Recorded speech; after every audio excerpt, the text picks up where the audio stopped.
The first thing Judson Hail noticed was the smell. Not smoke, not burning bread. Something far more dangerous. Fresh beef stew, rich broth, sweet onions, wild thyme.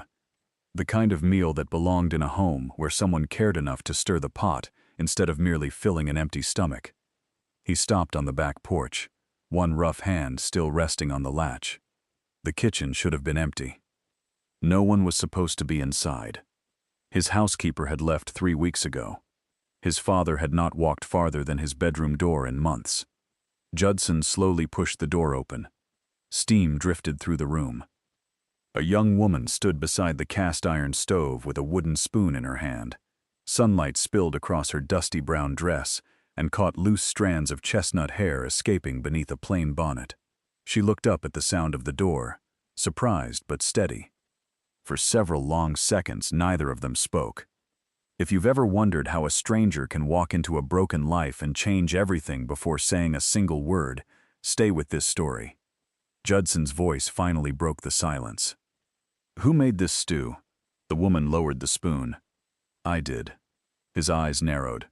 "You weren't supposed to be in my kitchen at all." She nodded once. "I know." The words settled between them while the stew continued to bubble. Only that morning, Eleanor Brooks had believed she would become another man's wife. Instead, she had become a stranger standing inside another rancher's kitchen. Just after sunrise, the stagecoach had rolled into Dry Creek, Colorado. Dust coated Eleanor's boots before both feet touched the ground. Everything she owned fit inside one worn leather case. 2 dresses, a blanket. Her late mother's cookbook filled with handwritten notes. $3 wrapped inside a cloth purse. Nothing more. She searched every face on the street for Samuel Carter, the merchant whose letters had crossed half the country. He never came. Instead, a nervous store clerk approached, twisting his hat between shaking hands. "Miss Brooks?" she answered with a polite nod. "I'm afraid Mr. Carter won't be meeting you." She waited. "He married someone here last week." The words landed harder than the journey west. She neither cried nor argued. She simply accepted the small envelope the clerk offered without opening it. Money could buy another ticket east. It could not return the months she had spent believing she finally belonged somewhere. People hurried around her as though nothing unusual had happened. Wagons rattled. Children laughed. The blacksmith's hammer rang across town. Yet Eleanor stood perfectly still. Across the street, another pair of eyes had witnessed everything. Judson Hail had come for fencing wire and horse feed. Instead, he watched a woman refuse to fall apart after losing everything. He recognized that look. 5 years earlier, fever had buried his wife. Since then, his ranch had grown painfully quiet. His father, Walter Hail, had slowly surrendered to endless days inside a dark bedroom. Meals became burnt biscuits and cold beans. Dust gathered where laughter once lived. Judson could mend fences, break horses, and survive any winter. Cooking was another matter entirely. Neither was caring for a man who no longer cared whether morning arrived. He crossed the street. He stopped several feet away, careful not to crowd her. "My name's Judson Hail." She looked directly into his eyes. No pleading, no bitterness, just exhaustion hidden behind good manners. "I heard enough to understand your situation." She remained silent. "I need someone to keep house." Still she waited. "My father's sick. I need help. Honest work. A room. $10 each month." Eleanor studied him carefully. "What kind of sickness?" "He stopped living after my mother died," he answered without looking away. "The doctor says his body's weak. I think his heart simply quit trying." His honesty surprised her. "So you're offering work. Nothing more. And nothing less." She glanced once toward the departing stagecoach. Going back meant returning to empty fields already sold. Staying meant trusting another stranger. Neither road promised comfort. One at least offered purpose. "I'll work hard." "I believe you will." Judson lifted her suitcase as though it weighed nothing. Neither noticed the elderly woman watching quietly from the bakery porch. She smiled beneath tired eyes. Sometimes the Lord answered prayers in ways that looked nothing like prayers. The wagon rolled slowly toward the Hail ranch. Neither traveler spoke much. Golden grass stretched beneath endless blue sky. Cottonwoods lined a narrow creek. Mountains stood beyond the valley like silent guardians. Eleanor watched everything carefully, trying to memorize the place where she might begin again. She still did not know why the kitchen already felt familiar before she had even crossed its doorway. She had no way of knowing that before another sunset, one simple pot of stew would bring someone out of a bedroom where no voice had been heard for half a year. The smell was already drifting down the hallway. Someone else had noticed. The stew simmered through the afternoon, sending warm clouds of thyme, onions, and slow-cooked beef into every corner of the ranch house. Eleanor tasted the broth once more. It needed nothing. She placed the wooden spoon beside the stove and carried a fresh loaf of bread onto the table. Outside, Boots crossed the porch. Judson entered quietly. His coat carried the smell of horses and fresh-cut cedar. He removed his hat and stopped. The kitchen no longer looked abandoned. The windows shone. The stove glowed. Fresh bread cooled beneath a clean towel. For a long moment, he simply stood there. "You've been busy." Eleanor gave a small nod. "I don't sit well with idle hands." Without another word, she filled 2 bowls. Steam curled upward. Judson tasted 1 spoonful. His hand paused halfway back to the bowl. He looked at her. "My mother made stew like this." Eleanor lowered her eyes.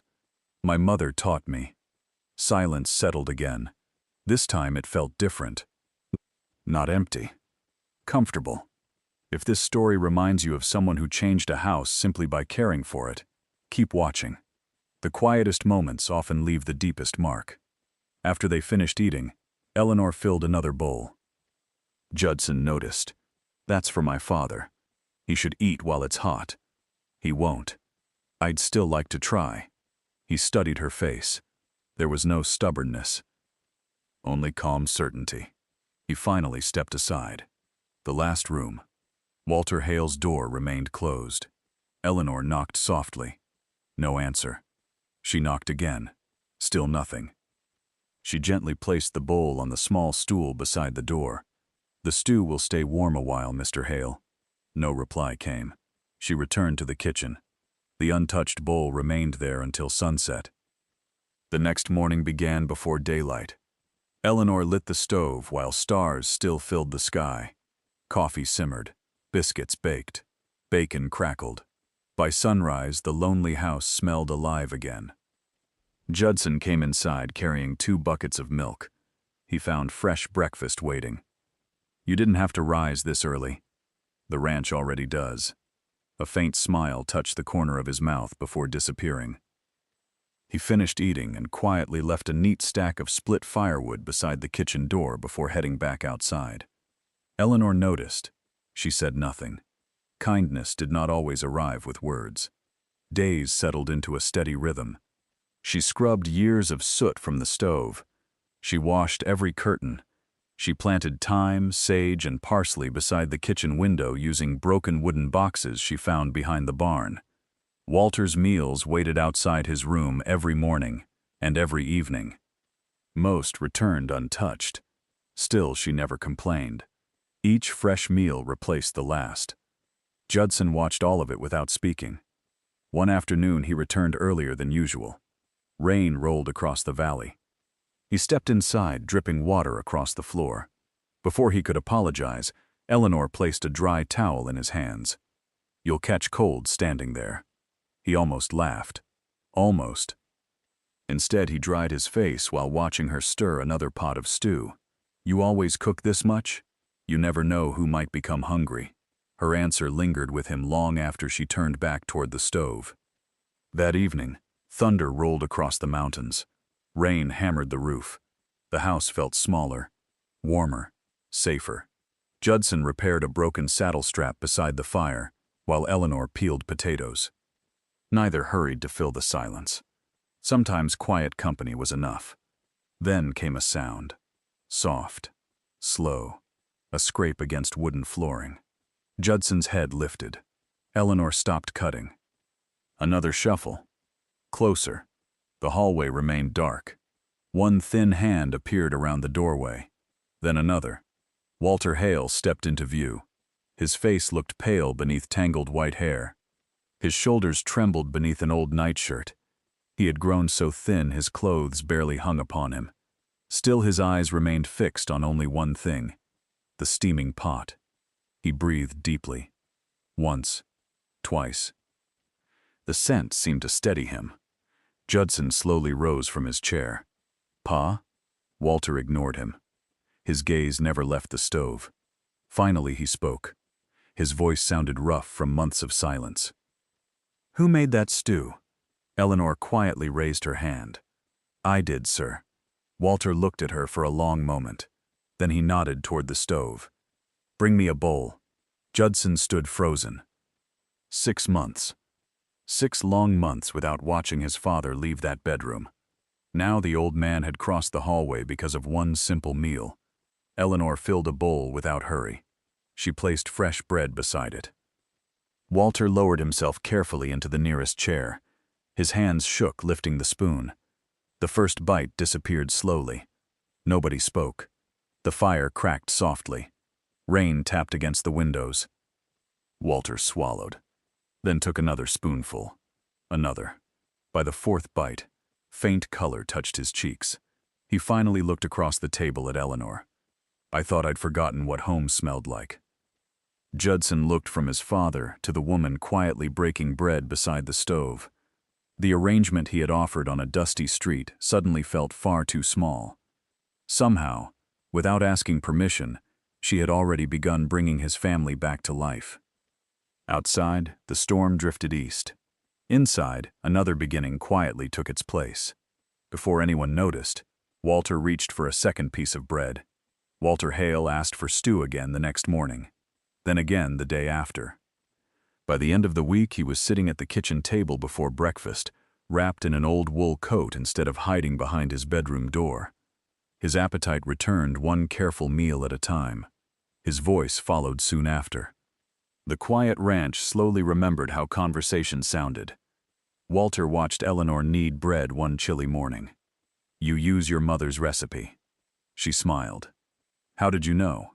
"My wife baked the same way." He nodded toward the dough. "Never rushed it." Eleanor glanced at the worn cookbook resting near the flour sack. "My mother always said bread knows when someone's impatient." Walter chuckled. The sound surprised even him. Judson looked up from repairing a saddle strap. He had almost forgotten what his father's laughter sounded like. Autumn settled across the valley. Golden leaves drifted through the cottonwoods.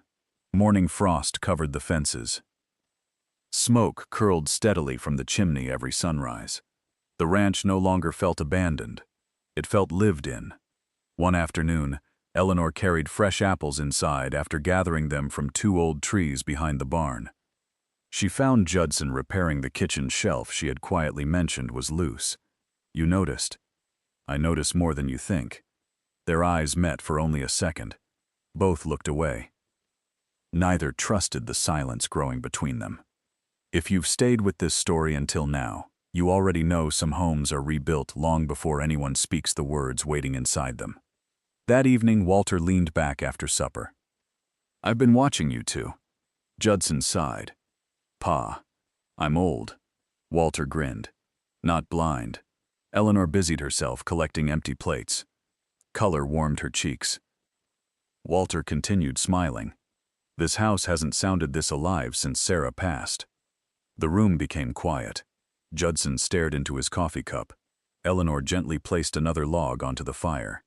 Nobody spoke for several minutes. The flames did enough talking. Days passed. The first snow dusted the mountain peaks. Judson found himself inventing reasons to return to the house before sunset. Sometimes he asked about supper. Sometimes he carried extra firewood. Sometimes he simply stood in the kitchen doorway watching Eleanor hum softly while stirring another pot. He never stayed long, yet every evening he returned a little earlier. One cold morning, Eleanor climbed onto a small stool, reaching for a tin of cinnamon resting on the highest shelf. Her fingertips barely touched it. Before she tried again, Judson stepped beside her. "I've got it." He lifted the tin down easily. As he handed it over, their fingers brushed. Neither moved. The room seemed strangely still. Even the kettle stopped rattling. "Thank you." Her voice barely carried across the kitchen. Judson cleared his throat. "I carved something." He reached into his coat pocket.